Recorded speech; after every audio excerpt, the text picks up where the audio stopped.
show your support for the Untold Radio Network family of shows and join in on the conversation by using super stickers and super chats on YouTube. Got a question you want answered?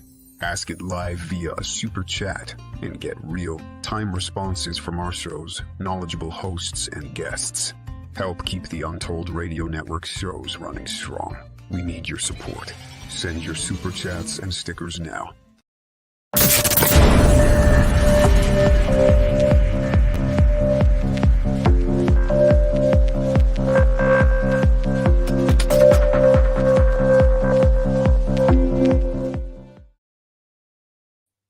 Well, hello, world. This is episode 88 of the incredible Down South Anomalies on Untold Radio. My name is Jay Katz. And I'm Espasuya. And we must remember that we are broadcasting on stolen land. Mm-hmm. So the Gadigal people of the Eora Nation, and we need to pay our respects for the elders of the past, modern, and emerging. Present. Well, what's in that? What's in a word? Yeah, what is it? We are actually here. We never thought we'd make it. Yes, but we are coming live from the astounding Loch Ness with one of the greatest historians and writers on the planet. This man is your tour guide at Nessieland. Yes, he is. It was, without any further ado, we are so excited to have here dark tourist historian, author, musician, world traveler, investigator, and so much more. A lot of it we can't go into. It is Marquis HK. HK. Have I got that right, Marquis? And thank you for joining us on Untold Radio. Yes, you have, Jay. Spot on. And thanks for having me. And thanks for getting up at stupid o'clock to do this interview with me. I much appreciate it. So glad to be a part of it. What is time, Marquis, than a human construct? So exactly right. It is a pleasure to join you at any time of the day, and we are incredibly just delighted. Now, we happen to have, the three of us, an incredible mutual friend. Yes, one of the most maverick independent filmmakers this country has ever known. Yes. This country needs to get up to speed. That man has just completed, I can't believe it, after decades, his one and only feature film, Rib Spreader. Yeah. But the man did certainly not the last. No, not the last. And hopefully he might be working with you on a project in the future. Yeah. This guy did so many great short films. Oh, yeah. I mean, Pelican Boy just is profound. One of my favorites. Anyway, Dick Dale. And so we have to really thank Dick Dale. Yes. And for those people that have not seen Rib Spreader, get up online and find that film. You will enjoy every single second of it. Or in Australia, get to your nearest JB Hi-Fi and purchase it on Blu-ray. Oh, there you go. Wow. Yeah, it's out I didn't realize it was out on Blu-ray, so thank you for that. Have you, just an aside there to digress, have you actually seen the Australian film out of Melbourne, Late Night with the Devil? Yes, it's brilliant. I love it. Yeah. We actually interviewed the Cairns boys here and last year. It was one of the most remarkable films. Absolutely. And we did go on. Yep, it's one of the best found footage movies I've seen. It's just like it's just got a totally different angle and different take on the whole the whole demonic possession genre, the found footage genre. To me, it was just a complete breath of fresh air.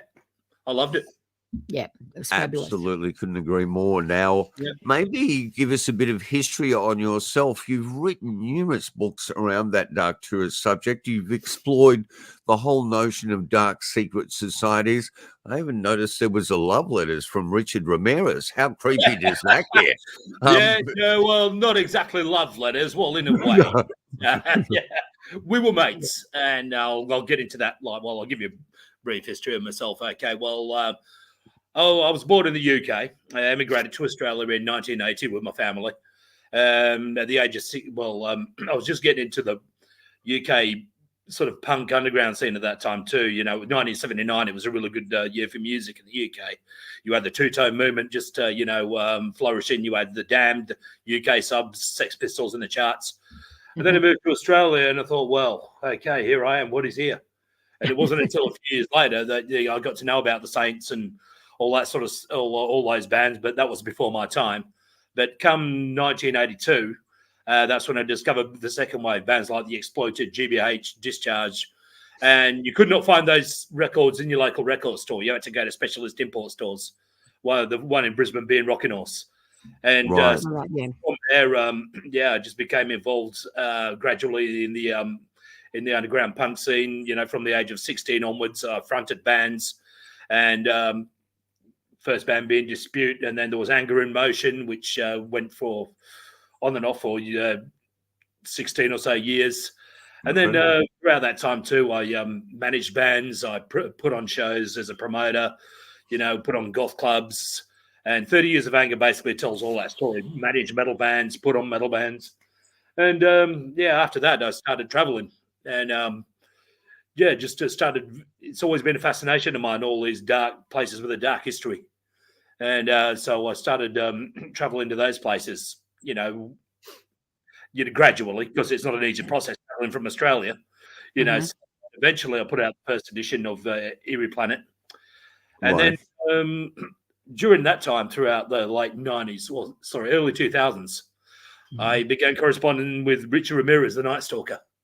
Because of again, I've always had a fascination with serial killers. Not that I like them or agree with what they do. They're just, they're just interesting. I just find them an interesting case study.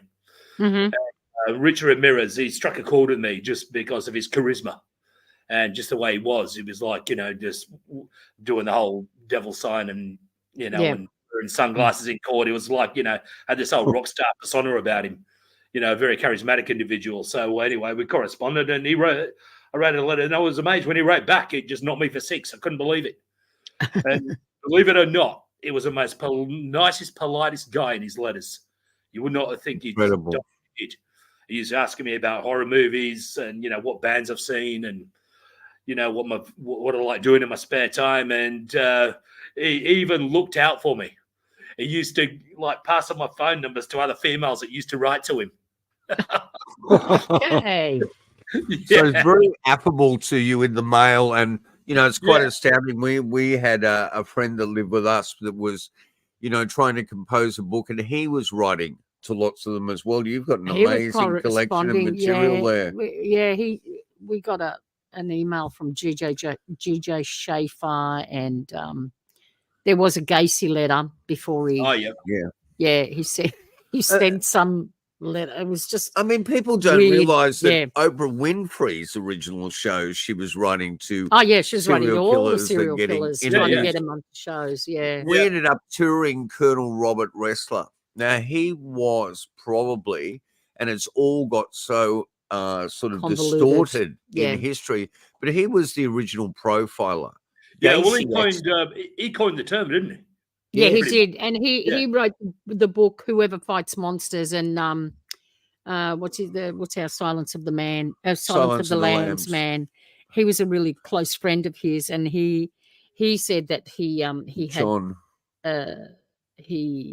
ended up distorting his history, didn't he? Well, jumping on Ressler's history and claiming No, that was John Douglas. No, the guy who wrote Silence of the Lambs actually based Clarice Starling on Ressler. So that made him and of course, Buffalo Bill, of course, is based on Ed Gein. Yeah. Yes. Oh yeah. Well, that's. Yeah. The let's not get started on Ed Gein in Wisconsin. Astounding thing, he the slide collection, he'd taken it out of the FBI. Wow, that was insane. And he had all the face masks, and he spoke to us about the Crisco oil tanning, and quite astounding. But anyway, we're digressing on the Ressler. So how many Eerie Planet books have you written? Okay, well, the second edition just came out last year. Just before Christmas, so just 2 editions so far. Maybe give us a brief about these books. Okay, well, basically they're like dark. It's basically a dark tour guide, dark travel guide, if you like. Just my account, my take on these places, how to get there, what to expect should you wish to visit them, and just the photography and my take and feel on the whole place of these places. Yep. And that's fantastic. Yeah, and I'm just it's no easy undertaking because of course, you just got to visit these places as you can get to them. So it's right. Like the first edition came out in it was 2017, I think it was. Yeah, that's the first edition, and the second edition, just came out. Just of course, in between that, we had the whole pandemic thing going on. So there was a ban on traveling. So and that. This one, Devil's Disciples, I wrote. That's just about all secret societies, cults, killers, practitioners of the black arts throughout history, and that's always been a fascination of mine as well.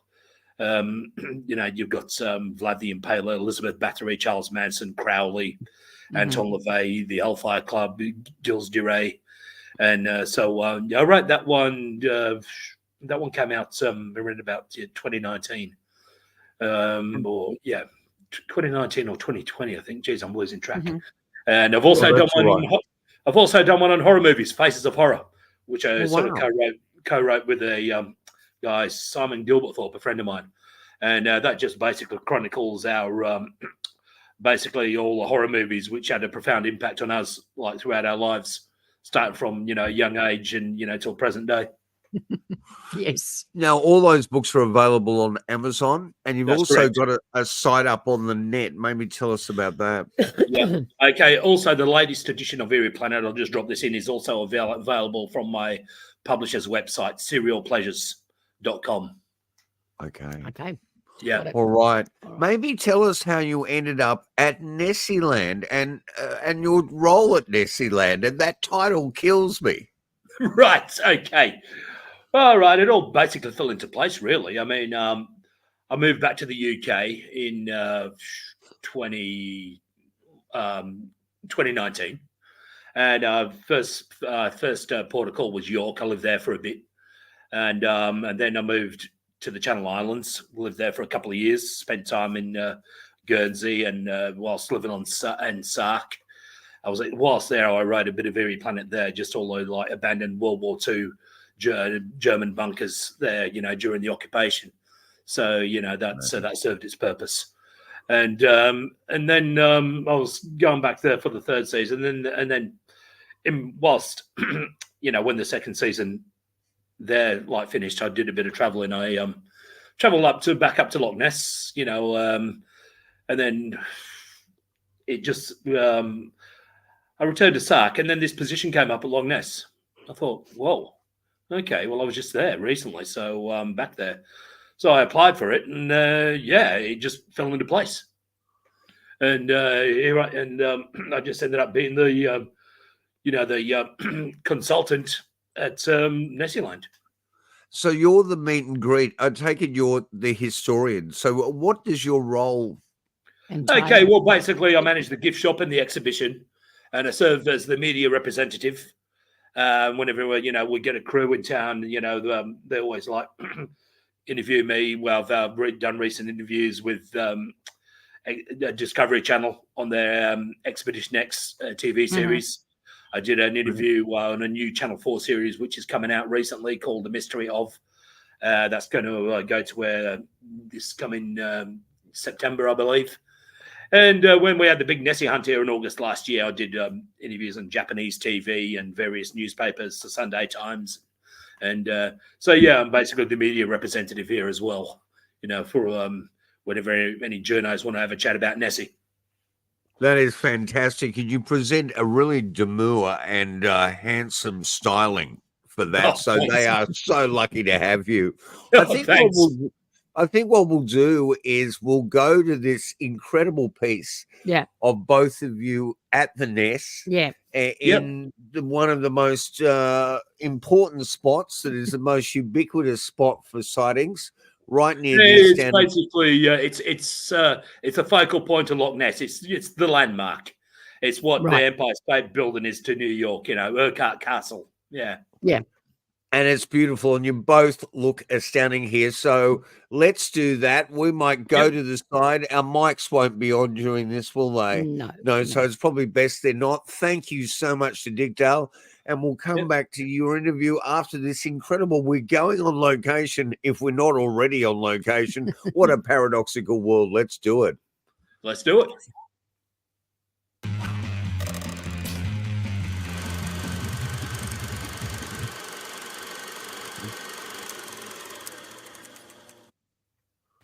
Earlier this year, on the 4th of the 4th, 2024, Australian filmmaker Dick Dale was visiting Europe on a movie tour screening of his film.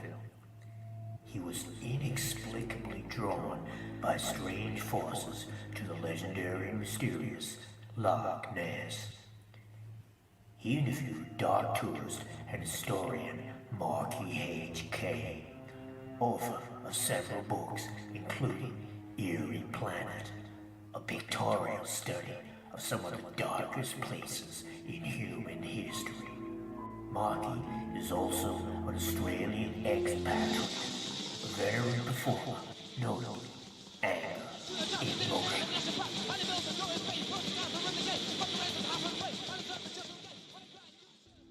Some of what Dick heard that day could only be explained as terrifying. Those strange forces were Down South Anomalies podcast. Here is that interview. So, g'day Marky. How's it going, Dick? Very good. Good to see you. Yeah, good to see you too, mate. And what brings you? How long you been living over here for?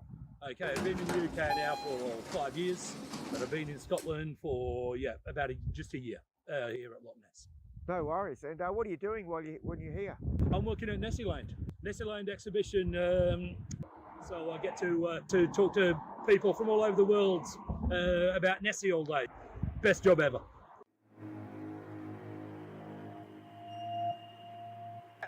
This Loch Ness behind you. Yep. And this is that's Urquhart Castle. It's around about 1,000 years old, I believe. Yeah, and that's the deepest part of the loch. Just behind me there. It's like 800 feet deep.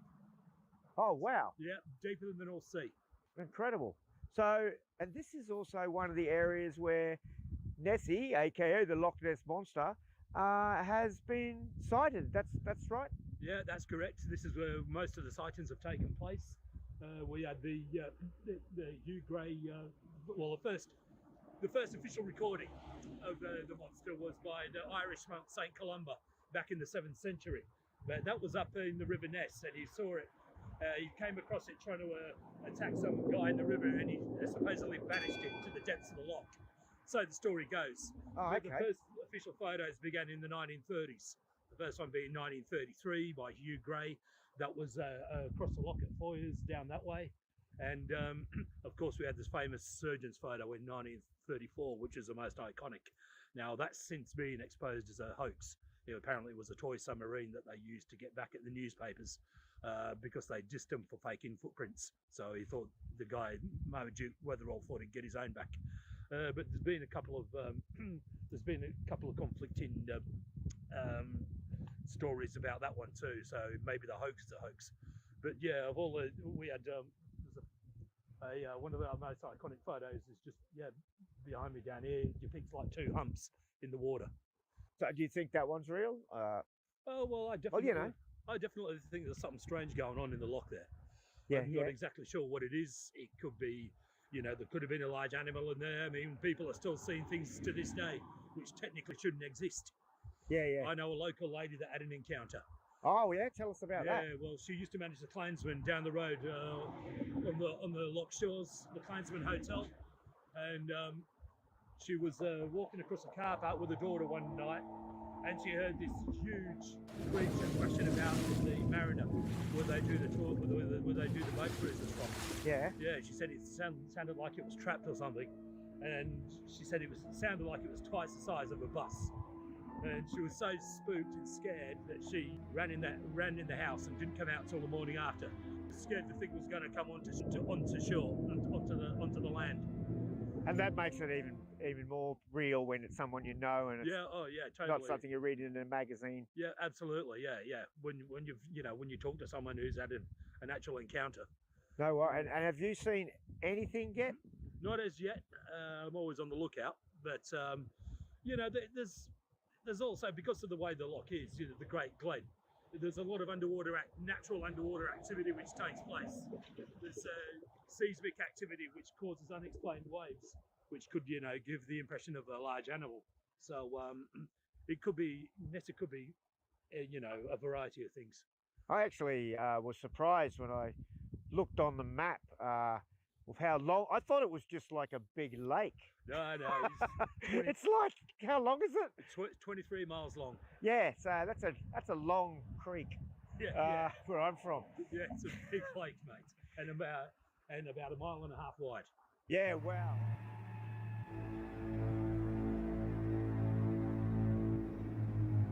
So, is there, apart from Nessie, is there any other strange things that have happened? Yeah, of course. You got the Aleister Crowley connection, Boleskine House. Now, Crowley purchased that in 1889 for the purpose of performing a ritual called the Abramelin ritual, which was a ritual to summon the guardian angel. But to first do that, he had to summon the 12 Dukes of Hell as and try and bind them and control them. Now, it was a lengthy operation, and he never finished it. He never completed it. So he abandoned it, and whatever he summoned apparently remained there. And there's been lots of strange goings on at that place over the years. Is it still standing? Yes, there was a major fire in 2015, which burnt 60% of it. And then there was another arson attack in 2019, but it's in the current process of being restored by the Boleskine House Foundation. And they're rebuilding it, brick for brick as it was. And of course, Jimmy Page and Led Zeppelin owned it. 1970 to 1993. And now with the rumour, they say that he only spent like 6 weeks there of the entire, the entire time that he owned it. But no one can verify that. I'm sure he was there more. He made several trips back to the place, and he probably did practice magic there. Yeah, okay. But he had his school friend Malcolm Dent looking after the place, and he experienced some weird stuff there. What kind of weird stuff? Oh, doors slamming when there was no wind. The house would be pitch dark in the middle of the day. He heard like what? Sorry, what was that? The house would be pitch dark in broad daylight. Wow. Yeah. He heard like a shuffle. He heard what he thought was a shuffling, like of a dog behind his bedroom door, like an animal brushing against the door. And furniture rearranged. Yeah, and just over the years, there's been people that's gone mad there. People have committed suicide there. Holy shit! Yeah, it's wow, man. It's got a weird energy to it, that's for sure.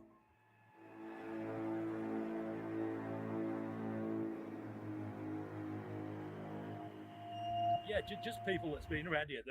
People have seen ghostly spectres. And that's one of the theories that Nessie could be not a flesh and blood creature, but an actual thing from an energy from a portal. And but there's people that have seen strange lights above the loch throughout the years. There's just weird blue lights coming out. There's one Swedish scientist claimed to have seen aliens in the woods down off the shores at Foyers. Wow. Now, so. With a spaceship hovering like above the ground. Yeah, so it's got more than its fair share of stories, this place, that's for sure.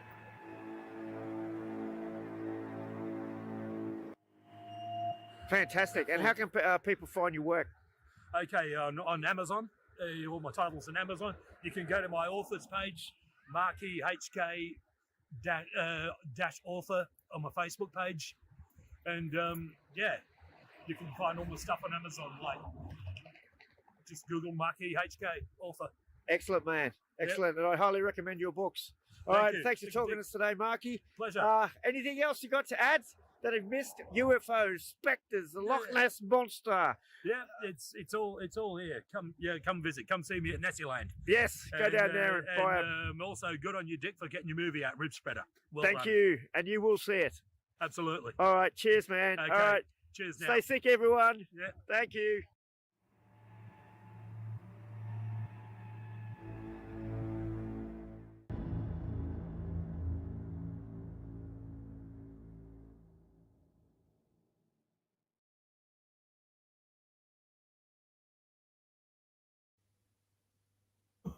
clearly we should not get a director to edit an interview.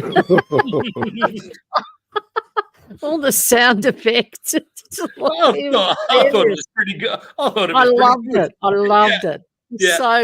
He's so creative, Dick. He really is. Oh yeah, anyway. Yeah. Oh, yeah. He put a lot of thought into that interview too. Oh, absolutely. Yeah, absolutely. A lot went into it. He did a great Yeah. job. Yeah, he did absolutely. A great job.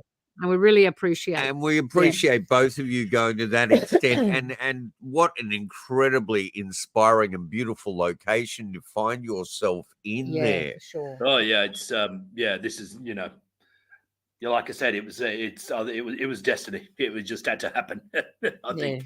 Yeah. A dream job.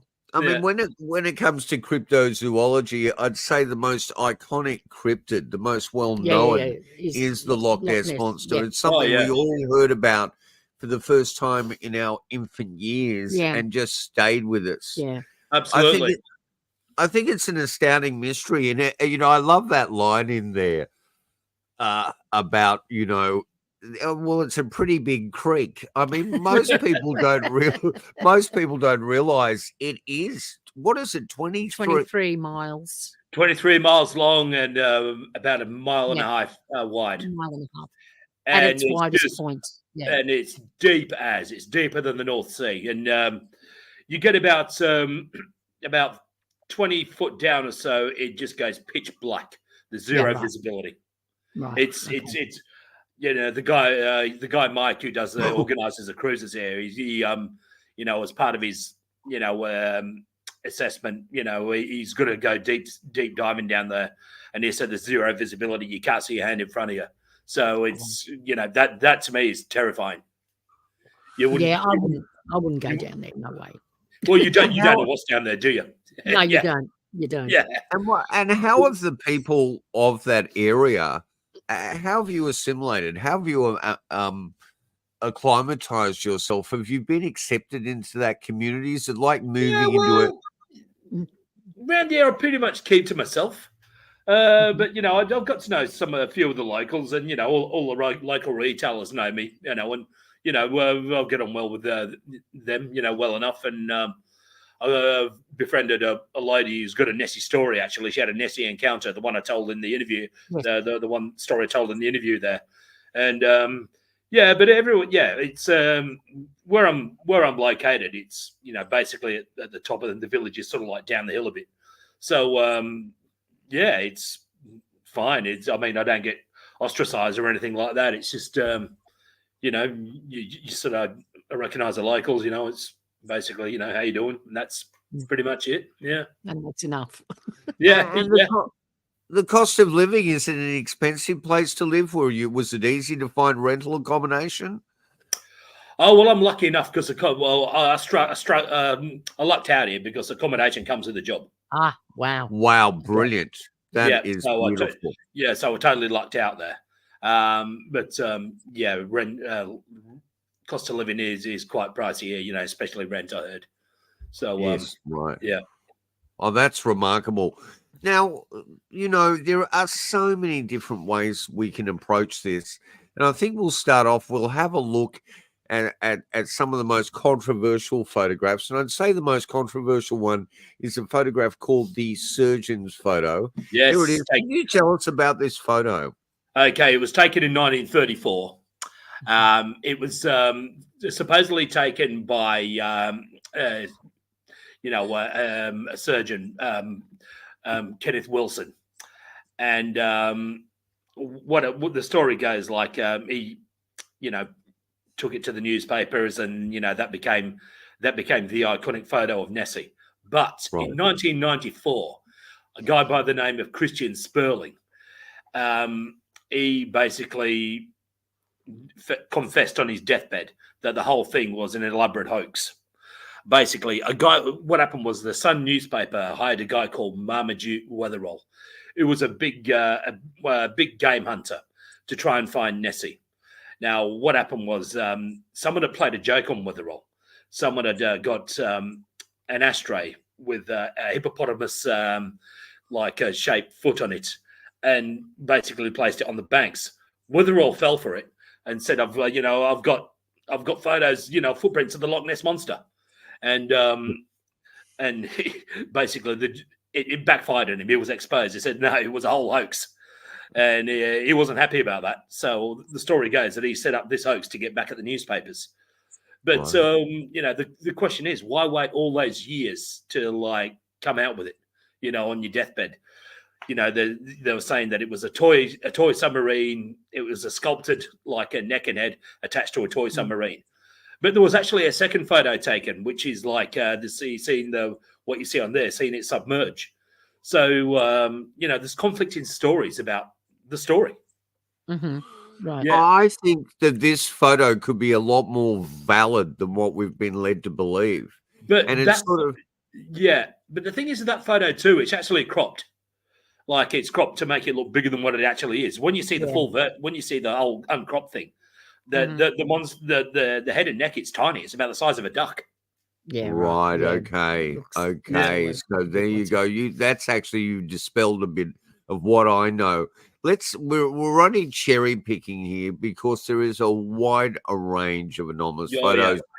Let's go to Deep Scan, which was, I think that was 1972, wasn't it? Operation Deep Scan was in the 80s. Oh, right. Okay. In the mid-80s, So did this flipper photograph come from Deep Scan, and was that prior? No. That came from a guy called Robert Rhines. Okay, that was taken in 1972. Right. And that was taken, like, they picked up some sonar of something large moving beneath where the boat was moored, and they captured this. Now there's been some discrepancies about that as well. Like, some of the people on the boat, like, say that it's had, how should we say, artistic adjustments. Oh, right. In other words, it was like edited, to look like a flipper. No. But, of course, this is the days before Photoshop and AI. So, So, but there's been no real, it's never been proven or disproven, that photo. Right. But the other thing is, I'll stand corrected if need be, wasn't at the same time this series of shots, and there's a series of shots that I'm missing, wasn't there, like, sonar scans that actually picked up something really large underneath the vessel that captured this image? Yeah, well, there was. Yeah, exactly right. They picked up something large, and they saw, like, a whole lot of fish, like, racing away from something. Right. Which actually gives, it's like UFO sightings. If you've got ground-based radar as well as that visual, well, then we're talking about something that could be predominantly real. Exactly. And one of the most controversial, and before we get to that, I was going to get to Doc Shields' shot, but maybe tell us about Deep Scan, because that was an incredible, I can remember that in the news. That was a worldwide story. It was okay. huge. Well, Deep Scan was a series of boats which spanned the width of the whole loch, which basically it was a huge operation. It went from one length of the loch to the other, like, basically, with sonar attached to each of the boats. And they did pick up some large objects that were, like, there beforehand. And when they went, and on the way back, they were no longer there. Right. Yeah, so that was basically the end result of Deep Scan. They're like, you had like 20 or so boats spanning the whole width of the loch, all going up and down in unison, with their sonar. Mm-hmm. Wow. So that's the conclusion they came to. They did pick up large objects that were in one spot, and when they visited that same spot a second time around, they were no longer there. So yeah. Okay, so I take it here is the enigmatic, mythological Doc Shields' photos. Yes. There were two of them, and these are highly controversial, but don't say that. I have great faith in the trickster, the magician, the conjurer. Well, Doc Shields was a magician. And the funny thing about Doc Shields is he basically he used to teach people how to fake photographs of monsters and stuff. Okay. But I think to my knowledge, he's still alive, and he swears that this wasn't trickery. He said he did a ritual to summon it. Right. And there were 2 photos, and to this day, it's still disputed. You know, one of the things is you can see, you know, if a head and a neck was breaking through the water, there should be a little bit more ripple around. Around ripples, you know, a bit more of a disturbance, you know, ripples, you know, you know, bubbles, that sort of thing. But you know, there's not, you know, people refer to that as the Muppet shot. Right. That's what it's known as. But Shields claims to this day there was no trickery involved, and so again, it's one of those that you can't prove or disprove unless you. And I just love the way that he articulates that. It basically says, well, you know, I actually set out that day to summons that beast. Right. And, you know, I mean, the other Loch Ness monster, Aleister Crowley, you know, certainly must have been doing a bit of that stuff himself. Yeah, well, exactly. But it's funny because whilst during his time at Boleskine, Crowley never really spoke to the media about the Loch Ness monster. Even though he put out signs, you know, about beware the Hippothoris, you know, that sort of thing. You know, so he must have known something was going on.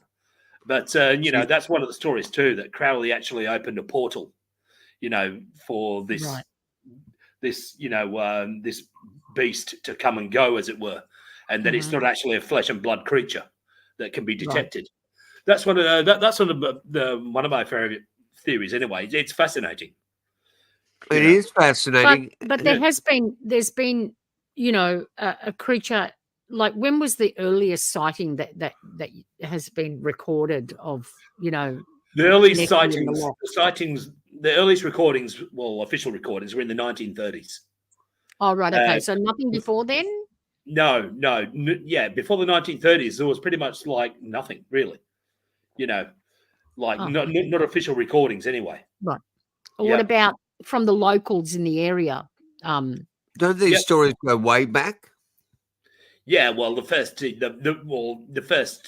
you know, official or sighting was in the 7th century from St. Columba.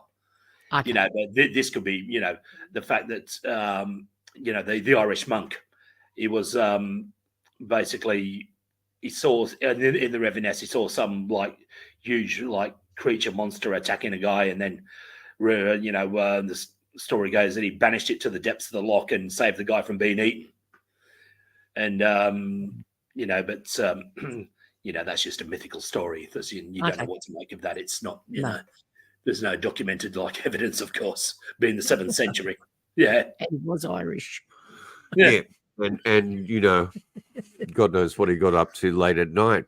Look, there's some great stories that I remember, especially from my youth, of people actually seeing this creature come out of the loch and cross several roads. Yes. Yeah, a couple. It's on the other side of the loch in there, near the village of Foyers. They saw some mammal-looking creature like hobbling over the road. They said it looked like a cross between an elephant and like a buffalo. It's real weird shaped.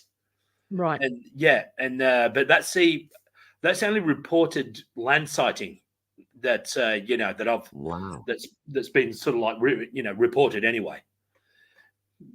But I've spoken to people like my local barber in Inverness. One of his customers, his grandmother, like had a bike accident, a push bike accident, you know, from a Loch Ness monster sighting. It startled her, you know, and they say that you know, back then they knew there was something living in there, but they just kept it quiet because they didn't want the attention of the world's media there. Right. Because prior to the 1930s, there was only one way to get around the loch. Now we've got the A82, which goes through the village I'm in now. I mean, it's a real busy road, but there was only one side of the loch, which, you know, you could basically travel alongside it, and that would explain why we didn't get a lot of the reported sightings until the 1930s. I think, you know, from there on. Okay. Yeah. Fascinating. Do you have any connection in your bloodline? I know my bloodline's actually Macintosh, which I think actually is related somewhere to the loch. Do you have a connection yourself, bloodline? No, not by bloodline. No, by bloodline. My bloodline goes back to Yorkshire. All right, okay. Yeah, that's where I was born. So. I tell you what, Yorkshire is profound as well, and what they were doing on Yorkshire television in the 60s with Alan Wicker and people like that still. Oh yeah, I remember Alan Wicker. Yeah, yeah, absolutely. Wicker's World. Yeah, Wicker's World. Can you actually go down to the moving footage? Moving footage, please. Okay. And we'll have a look. And what we're going to have a look is we're just going to go to a news report. And you, late night, right at the same time I found this news report, sent the stills to this. So let's have a look at this news report and then we'll go over the stills. Sure. Could these be pictures of the Loch Ness Monster? Images taken by a photographer in 2018, but just released, of what looked like a creature spinning and rolling on the surface of Loch Ness. This is the time now, isn't it? If you're going to get a monster sighting, right? If you're going to see something big and mysterious swimming around in these waters, this is the time where you're going to see it. Steve Feltham's been searching for Nessie for more than 30 years. The beauty of these latest photographs that Chi Kelly has taken is that they're here in the bay. There's 15 photographs. It lasts 2 minutes, the sequence of pictures, and there's a clear, focused image in the middle of it that I can't instantly explain what it is. I've not seen images from the surface of the water that have been as good as this, taken in the last 30 years. The pictures were released after last weekend when hundreds of people took part in the biggest hunt for Nessie in 50 years. Though bad weather hampered the use of drones, and after underwater microphones picked up strange sounds, investigators realised they'd forgotten to turn on their recording equipment. Since the 30s, believers have desperately tried to solve the mystery of this mythical creature.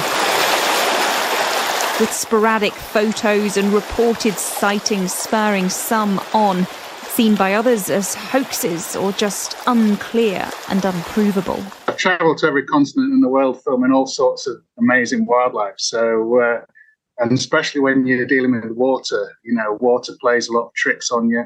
And, it's a very difficult environment. But this is quite intriguing, this photograph. And I'd love to know more about it and see the sequence of pictures. Because one picture on its own is just a picture. It could be rocks, it could be a log. Whatever these photos really show out there on the water, it's clear the hunt for Nessie continues. Rachel Venables, Sky News.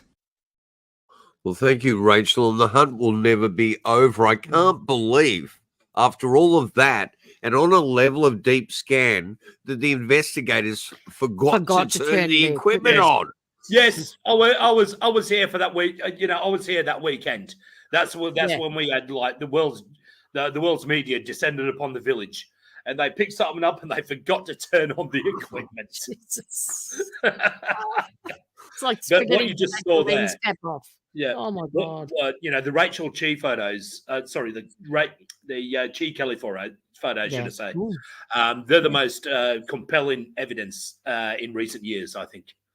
This one's quite interesting. This looks like a head. Yes, it does with the eye. Yeah. Yeah. Wow. Yeah. They are extremely compelling. Yes, they definitely show something. And whatever it was like rotating and spinning, in the water. Yeah. So it's by far, it's definitely intriguing, that's for sure. I'll tell you what, again, if I can restate for those people listening on audio, you need to go to YouTube or Facebook to watch this episode 88 with the extraordinary Marquis here, because it is a very visual episode and really worth seeing. Yeah, they're an astounding series of photos, and, they're not just the only ones. There is an incredible amount of documented history over the last 100 years that states something absolutely has to be going on here. Oh, now, absolutely, yeah. But the other argument on the other side of the coin too. It can't be the same beast. Nothing could possibly live that long. So it's got to be something strange which either migrates or whatever, or is a deep water dweller that just never surfaces barely. And because obviously something's got to breed. It can't be the same blind creature that's been there all, these hundreds of years. So now this is the paradox we find, especially our podcast comes out of Doug Highcheck, the Untold Radio, who did Monster Quest for the History Channel. Mm-hmm. And this is one of the paradoxes here, because over there is a huge obsession on the parallel hominid and Sasquatch, we know as Yowie, Yeti. And there are two dividing lines. Are we looking at a relic hominid here, or are we looking at something that has far more paranormal, supernatural connotations? And sometimes, Marquis, I feel like we should dump that word para, we should dump that word super. We live in a much more profoundly surreal planet and reality than any of us will imagine. Exactly. And through exactly. reductionistic thinking, we simplify it all the time. Yet, we try to boil everything down to science. Yes. And sometimes, when stuff like this, it sort of goes beyond science. Yeah. Well, science is a fairly new discipline and emerging and developing and growing all the time. And the paradigms of science, are quite wavery. Science has been brought to bear on this phenomena quite astoundingly. eDNA is a very new revelation, and I believe that's been used on the Loch. And they're discovering, there is the possibility that we're looking at eels of a size that we haven't seen anywhere else before. Yeah, that's one of the most common concepts, that Nessie is nothing but a giant eel. What could you still... Yeah, but how giant are eels? Exactly. How big do they... that's the thing. There's something else going on here, and I'd say you could tell us stories about that surrounding area must be stooped in mythology of all sorts of things. Do people... Oh, yeah. Their fairy folklore there must be astounding, as Dick and you were discussing, the anomalous lights. Can you give us a few of those peripheral stories? Okay, well, people have seen ghostly spectres here. People have seen, UFOs. People have seen weird flashing lights, aliens. One story came from the 1972 or 3, I think it was. A Swedish guy by the name of Jan Sundberg. He was walking through the woodland at Foyers, and he came across a craft, around about 30 feet long, cigar-shaped, dark grey in colour. And then the crew emerged. They looked like humanoids in diver suits, he said. Wow. Then apparently they climbed into the craft, and basically the thing took off vertically, 60 feet in the air, and then horizontally it just hovered over the hills and was gone. Wow. That's an alien story right there. Another story is a guy by the name of Ted Holliday. He was one of the researchers of Loch Ness in the 1970s. He came across this ghostly spectre-looking thing. It was looked like like a guy dressed in a motorcycle outfit, all decked out in black from head to toe. But there was nothing beneath the outfit, nothing behind the goggles. And he went to try and get a response from him, by basically staging a fall down the embankment and reaching out to see if it'd help him up. And basically the thing just vanished. Wow. And, we've also, we've had the Wellington bomber, which crashed in the loch from a routine exercise during World War II. Now, most of the crew survived, but one of them didn't make it. And, there's been sights of a World War II soldier, with dragging a parachute along the side, on the shores of the loch. Right. Wow. Just stories like that. The surrounding area is full of, mythology. What's the fairy folklore? Can you tell us anything about that? Because I always think there's something fascinating there that corresponds to ufological narratives and all sorts of things. It's amazing the abduction tales seem to have a lot in common with fairy abductions as well. Right. Okay. Fairies isn't really my forte, unfortunately. So I can't really tell you much about that. I'll be honest with you. Yeah. Okay. I'm always just fascinated. There's a lady who does tours. She used to live on Skye. That's totally her thing. I'm more, the whole monster, the whole Crowley sort of thing. So, yeah. I think those things slip in there, though. It's amazing how many similarities there are in fairy folklore to abduction stories, missing time, that whole missing 411 thing with children. It's incredible. Maybe tell us. I am so fascinated by, Led Zeppelin stepping out there and Robert Plant and Crowley's building and what it's gone through and the fact that it's being rebuilt at this stage. Maybe tell us a little bit about that history. I believe Ken Kesey, who did those massive, now highly questionable sexual studies, was a friend of Crowley's and was there at that building as well. Yeah, well, okay. Jimmy Page purchased it in 1972. He was a guitarist on Led Zeppelin, of course. Now, Page was a huge Crowley aficionado. He had the biggest Crowley book collection in the world, apparently, at the time. Now, he purchased it in 1972. And prior to that, a guy, independent filmmaker, Kenneth Anger, he rented the house as well. And just around that time, they thought a dragon cult existed in the area of the shores of Loch Ness, because they found this tapestry in Boleskine Cemetery, with seashells and serpentine designs around it. Mm-hmm. Now, they thought that might be the evidence of a dragon cult, but it would have been around the time that occultist Kenneth Anger was renting the place. So to me, that explains that right there. Sure. Yeah. Totally. Yeah. And they say that, during the whole time Page owned the property, he sold it in 1992. He was only there for a period of like 6 weeks, but I don't believe that. Mm-hmm. I believe, he's not going to document every time he goes back and forth, is he? He had his friend Malcolm Dent, his school friend Malcolm Dent, taking care of the place, and throughout the whole time he owned it. But and there was a he sold it in 1992. Sold it to a Dutch family, I think, and they report, whilst there was no strange goings on. Of course, it's just like anything in history. Mm-hmm. And but then in 2016, it burnt down. 60% of it was destroyed by a. Apparently, it was caused. The fire was caused by a spin dryer in the kitchen.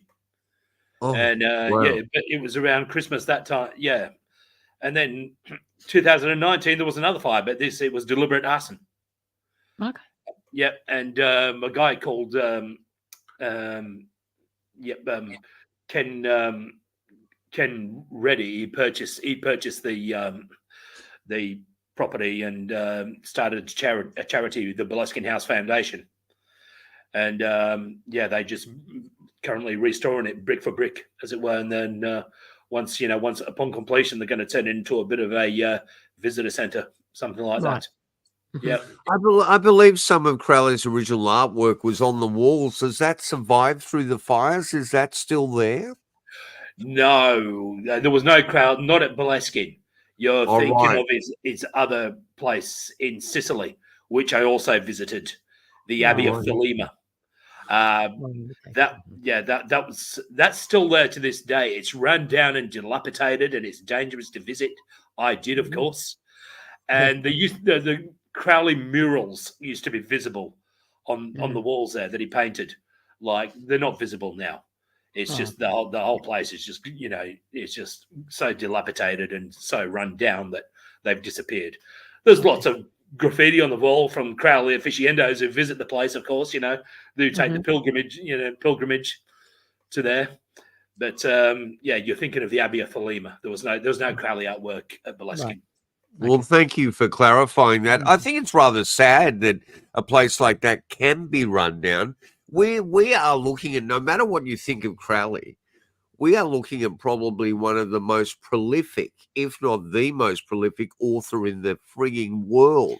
I don't know that guy had the time to write what he did and do everything he did. Yeah, well, you know, mind-boggling. it wasn't just an author, you know, he was an occultist, he was, you know, a mountain, an accomplished mountain climber. Yep. You know, master chess player. Maybe work for British intelligence. British intelligence. Yep. You know, some say he was an agent for the, you know, the British war effort. Yeah. But the interesting thing about his time in Sicily is, you know, you probably heard he was kicked out by Mussolini. Yeah. And his fascist government who didn't like, you know, the idea of a bunch of, how should we say, what he called devil worshippers, you know, occupying the, you know. That's right. Occupying fascist Italy at the time. Because he was such a stand-up guy, Mussolini. Oh, yeah. I mean, really, that should make people reevaluate the notion of Crowley, that Mussolini took offense to him. So I think he was quite effective in assaulting fascist regimes. Exactly. I mean, wake up world. You know, no one is two-dimensional. And there's a lot more extraordinary things for us to all learn about Aleister Crowley. Now, Nick Redfern has come out with another book. You sort of pointed this out to us, talking about the supernatural origins of Nessie. And so many people have speculated about this. And as I was saying before, with the parallel hominid over there in the States, there is this notion of the woo factor. Now, a lot of people go, it's that, you know, boggle factor, Marquis, of like, well, I can take so much, but once it reaches a certain point, they start to bring in supernatural things. I'm out of here. You need to take all the evidence into consideration, no matter how difficult that is for your perception. It's there, and it's part of the research. So, can you tell us anything about the supernatural nature of this creature? Yeah, well, it's a very compelling read, I might add, too. Because, you know, it goes into the notion that, you know, Crowley might have opened up a portal. And, it also, you know, and it just goes into the notion that these things could well be, you know, phantoms, you know, ghosts of dinosaurs, as it were. You know. So, yep. We're actually looking at research of that in terms of Bigfoot, and people like Christopher Noel in his book "There Is No Veil" have actually stated that dark matter, which makes up a profound percentage of the universe. Yeah, and also that they, you know, that these creatures don't just, you know, they can be summoned by, you know, psychics or, you know, it referenced one particular one in the book that Ted Holiday visited. And she told him exactly where they were located. And sure enough, he went out on his boat and, you know, picked up on his sonar where they were, these huge objects. And that's around the same time, too, that he saw mysterious blue light emerging from the surface of the loch. Yeah. Wow. So, it's a very compelling read.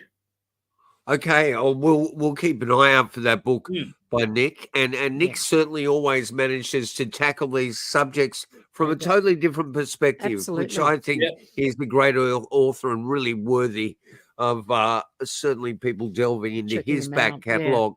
Yeah. Well, he's written quite a number of books, hasn't he? He's like, you know, like over 30, written over 30 books, you know, spanning like UFOs and cryptozoology and everything. Yep. Have you met him? Have you conversed with him personally at all? No, not with Nick. No, I've conversed with other authors. I've conversed with corresponded with Roland Watson. He wrote a book called Photographs of the Loch Ness Monster, the Good, the Bad, and the Ugly. And basically, he examines, slices and dices every single photo known that's been taken of the Loch of Nessie. Wow. And basically, he debunks like a lot of the skeptics, you know, takes, you know, on you know what those photographs could be. Okay. Give us the title of that book again. That looks like it's worth looking. Oh, absolutely. Yeah, I should have sent you the photo of it. It's called Photographs of the Loch Ness Monster, the Good, the Bad, and the Ugly, and it's by Roland Watson. Okay. All right. Any other literature or documentaries that you think could be a fast track to getting a bit of a handle on the reality of Loch Ness? Anything that comes to mind? Okay, well, that's definitely worth a read. Yes. That one that I've just mentioned by Roland Watson, and I mean, there's lots of them out there, but the Nick Redfern one definitely.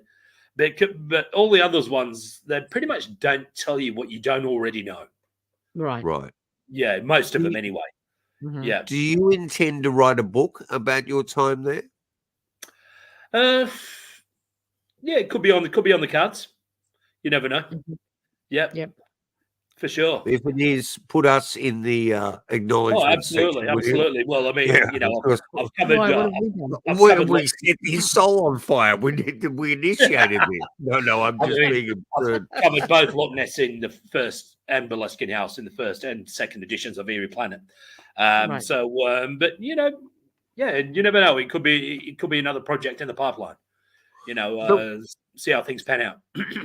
So, Marquis, what does the future hold for you? I take it you're just going to keep in this dream job at Nessieland, but where else are you going? Well, ideally, I want to get a documentary series based on my book, Eerie Planet, happening. Right. Wow. Yeah. So that's what I'm sort of starting to, pursue that avenue now. I'm sort of like in contact, with Dick and other filmmakers and people in the industry and journalists who interview me. I always sort of like, mention it to them and give them a copy of my book. And so that's where I'm sort of like heading from here, hopefully. Well, no, you know what? We got a series up during the pandemic called Close Encounters Down Under. It got 6 episodes, but its highest rating was in Britain. Yeah. Through the Sci-Fi Channel over there, I think. Or A&E? Yes. Yeah. So what we might, if we get back in contact with those producers, we will certainly drop your name and mention that you're there in the height of it. And, I think that'd be much appreciated.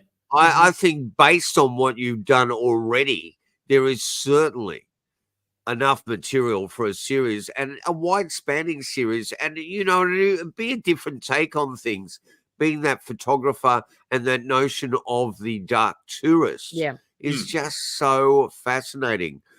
Look, we cannot thank you enough for your time. Yeah, and likewise. Thank you very much. Yeah. We really appreciate you being part of Untold Radio. And I certainly would love to just keep you there for the future to get back to you.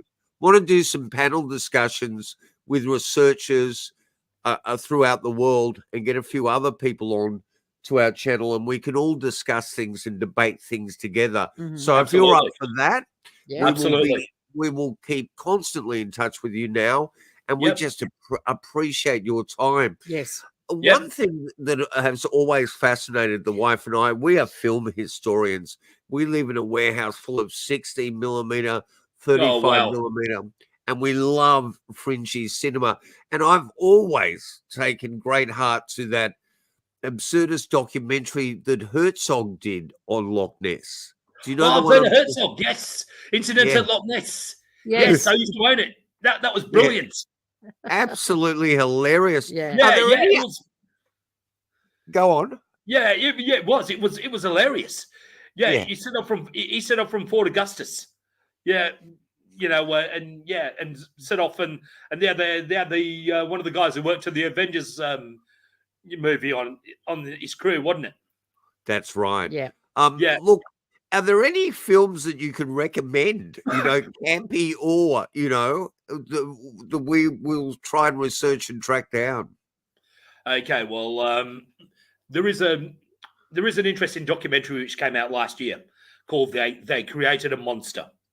Now that's a BBC documentary. Now it's put out by Hopscotch Films here in Scotland, but it's on BBC iPlayer, but I'm not sure if you can get access to that in Oz. But that's about a guy called Frank Searle. I don't know if you know of him or heard of him. He was a guy that was camped on the shores of the Loch in the 1970s. And he had his caravan and he had his exhibit. And he kept coming up with all these awesome photos of Nessie. And the other Loch Ness research team couldn't understand, how we kept coming up with these brilliant photos. And he was faking them, wasn't he? He was getting dinosaur postcards and tracing them over like the photos at the Loch and selling them to the media. And and he was exposed as a fraud, of course. And after that, he just like up and left. after he attempted to after he attempted to firebomb, one of the other researchers' boats. There's a lot of politics that goes on around Loch Ness. Believe it or not. I'm sure there is. Oh, there is, absolutely. Yeah. People up here, some people up here just do not like each other. Absolutely hate each other. Yeah. Yep. So are there a lot of people that come in from outside, like say a research team from somewhere in the world? Are there, how many in situ are there at any one time? And do they have to check in with you guys at Nessieland and or do they just come in and camp out and? Yeah, we get various parties from around the world. All different times of the year. There's no sort of specific time. It's just they just tend to interview all the well knowns in the area. Like people like Adrian Shine, who's he's always been a renowned skeptic and has always taken the scientific point of view of things. You might have seen him in other documentaries. A guy with a big beard. There's another local guy called Willie Cameron. His grandfather had a Nessie sighting, and it's always been in his family. And he's been living off that all these years, has he? Yeah, and the Steve Feltham, of course, he's a guy that's been camped on Doris Beach for the last 30 odd years. Wow. He sold his house in Dorset and devoted his life to searching for the Loch Ness monster. I mean, I speak to the guy here and there, whenever I'm over that part of the loch. And now and they come to me as well now. So yeah. Yep. So how long has that centre been open, Nessieland? Oh, it's been open a while. It's been open since the 80s. Oh, right. Okay. Yeah, right. Yeah. So it's like an information centre about where to go. Yeah. We've got the gift shop, and where I am now, I'm doing this interview from the exhibition. You can probably see the photo of Urquhart Castle in the background here. Yeah, right. Yeah. Can see that there. So it's just an exhibition. You just lots of informational panels, photographs, a cinema which plays a documentary film. Okay. And I bet some fascinatingly brilliant souvenirs. I know there's one film that I actually love. It's I think it's 1970. It was done in 1970. I think it's called Loch Ness. Is it Loch Ness or is it Nessie? Loch Ness Monster. Loch Ness Monster. And it's with Joy Lansing. Yeah, Joy Lansing. It is the most hilarious. Right, I haven't seen that one. It's hilarious. It's a really low budget, but it's just absolutely hilarious from start to finish. Right. It's 1970. It's called Loch Ness Monster, and it's just the best. Well, you've probably heard the story, the movie The Private Life of Sherlock Holmes. That was filmed on Loch Ness.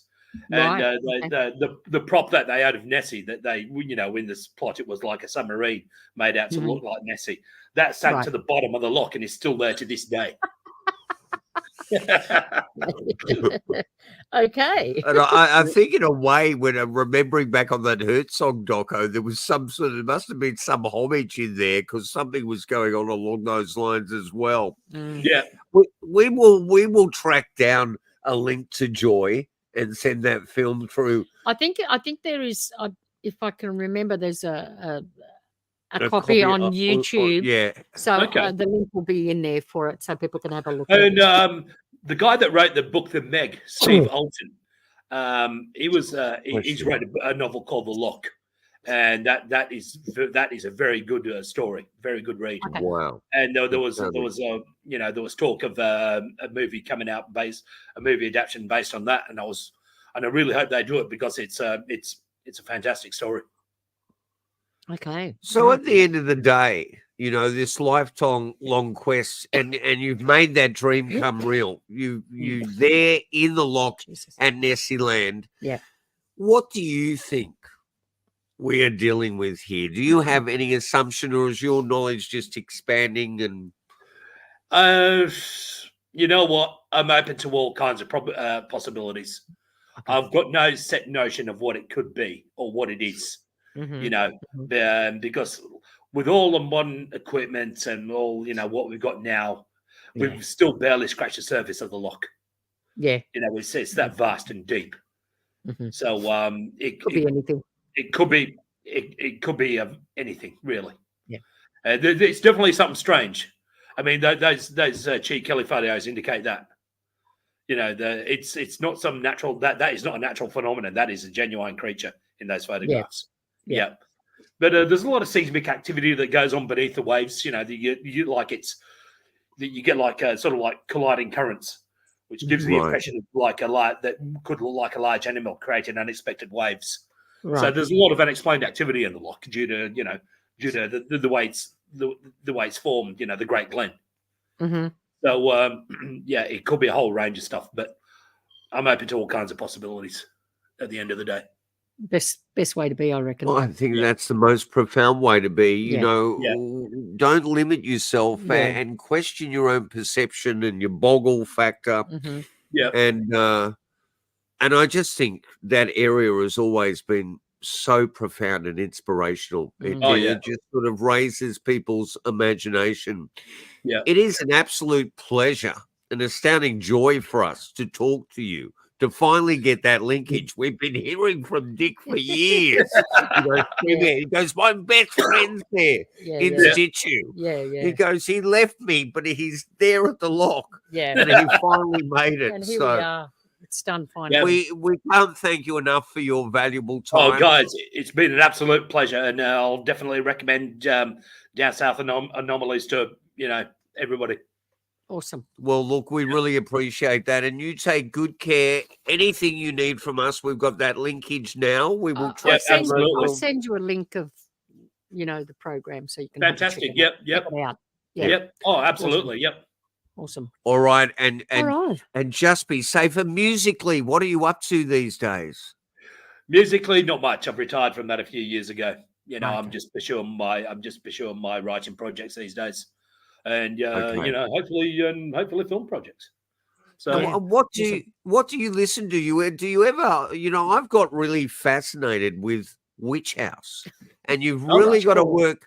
You've got to work hard to find, because it becomes so formulaic. But bands out of the Midwest, like Salem, Midwest Side Story, have a look at that on YouTube. I mean, these are the children of the fentanyl addicts that are doing astoundingly allegorical new sort of goth music. Have you looked into any of those bands at all, the Witch House bands? No, I haven't actually. No. Yeah. I'm still listening to the same stuff I always have been listening to. Still... Still listening, to punk rock, heavy metal, heavy industrial goth, dark wave. Yeah. Still, my musical taste will never change. Yeah. The one beautiful thing about Witch House is it's one of those turning points in musical traditions where hip hop collides with noise and goth and heavy rock. So it may be worthy of taking a look. Have a look at things like the label. Untitled Burial. And bands like Salem and Filejacker. But look, I'm digressing badly here. Yeah, you are. And we can speak to you for hours. You are absolutely fascinating. And we feel a real kinship with you. So all I can say is, on behalf of Down South Anomalies, Untold Radio, you are one of our cultural heroes. Keep up that profound creative work, Marquis. And thank you, guys. You so much for your time. Thank Bless you sincerely. Okay, thank you very much. It's been an absolute pleasure. Yeah. All right. All right. No, all right. Well, yep. Forever. Absolutely. Yep. All right. And we'll send you also a link to our documentary, Love and Anarchy, for what it's worth. Yeah, yes. For sure. Yep. All right. For sure. All right. Okay. Everyone. All right. Sorry. Cheers, guys. Take it easy. All now. right. Okay. Thank you so much. Cheers, and we will be back next week with another interesting show, I'm sure. Yeah, it'll never get this good. You say that every week. No. This time I sincerely mean it. Thank you so much, all of you listening and watching, and thank you to the Marquis, direct live from Loch Ness. Okay. Bye, everyone. Take it easy, guys.